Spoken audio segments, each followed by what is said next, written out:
Thank you for doing this interview. I'm here with Lynette and Jerry from Philadelphia. Now, you have had a very interesting situation with your daughter who has suffered from selective mutism.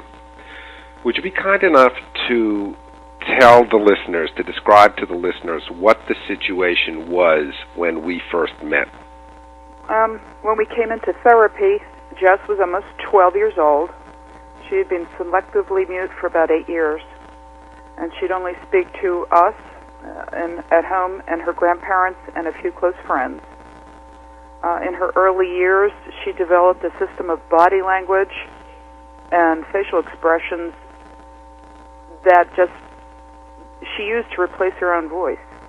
And a lot of people got used to this, and just got through school by whispering in her teacher's ear. So wait a minute, she would whisper in school? Yes, she would whisper only to the teacher, and it had to be in her ear, and she would cup her hand around her mouth so no one could see her lips move. I would imagine that this kind of situation created a number of problems in the school setting. Oh, yes. Well, she couldn't read out loud in her reading group, and therefore her teacher wasn't able to test her IQ verbally, and she couldn't figure out her reading level. She had a speech therapist that she was working with that she just basically stopped working with her. She just shut down with her, and so the speech sessions were eventually canceled because she wouldn't participate. She just put up a wall of protecting herself, a wall that the teachers couldn't penetrate. So I imagine this was causing the parents some stress. It was terrible. She would come home and act up out of frustration, and she'd be screaming, crying, and basically she was taking it out on me. So I kind of took the brunt of it. How was she doing that? Well, she was basically carrying on any little thing would throw her off, or she'd be frustrated. Mostly it would be when bullies were picking on her. There's always bullies in a school or in some environment, and they would be targeting her, and she would come home hysterical crying. It was not a good situation, or she'd mouse back to me. Just when she was having a rough day, she would mouse back to me, and it was tough. It was a tough situation. So she was whispering a little to the teachers in school. She wasn't talking to her classmates. They could not give her appropriate testing because she would not be verbal. What was going on in social scenarios with her peers? Oh yeah, I became her entertainment guide, the entertainment center here, and I just had to keep doing things for her to put her in situations where she could be social and try to mingle with kids. That was a tough situation for me because she wasn't always working with me on that. It was tough. Would she talk to her peers?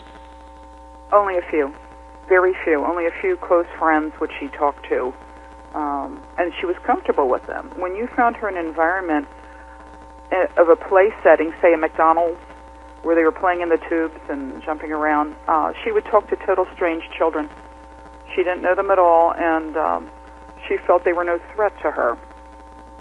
And so she felt threatened by people that were adults or older children or teachers, people that she felt in her mind could judge the way she sounded or spoke or read. She always felt like she was being judged somehow. And she also felt like she had a man's voice.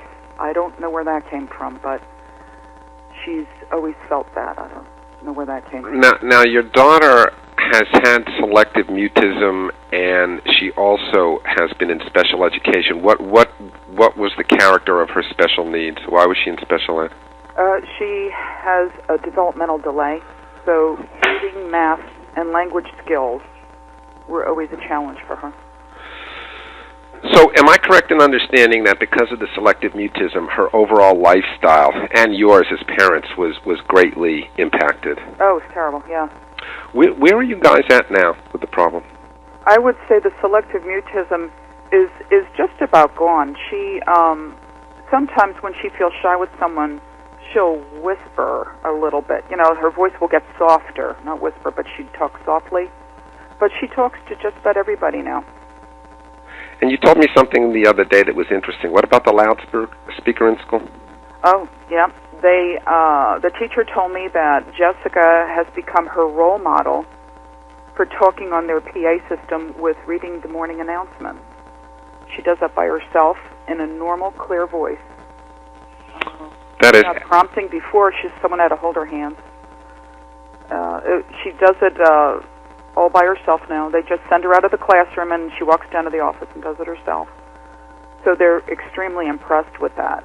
That's fabulous. Yes, it is. And I would imagine that with the mutism being mostly resolved, your lives as parents are a bit different too. Could you explain how things are different for you? Oh boy. It's a lot different because her social life is now starting to take off. She's opening herself up to friendships where before she couldn't reach out. So now it's expanding the people she's speaking to, and now they're getting to know her. And so she's finding friendships at church, in the teen group. At school, she's talking to everyone now, and they're all getting to know her values. They never knew what they were. And we found the nerve to send her to a camp, a church retreat for a whole week this summer, and she talked the whole time.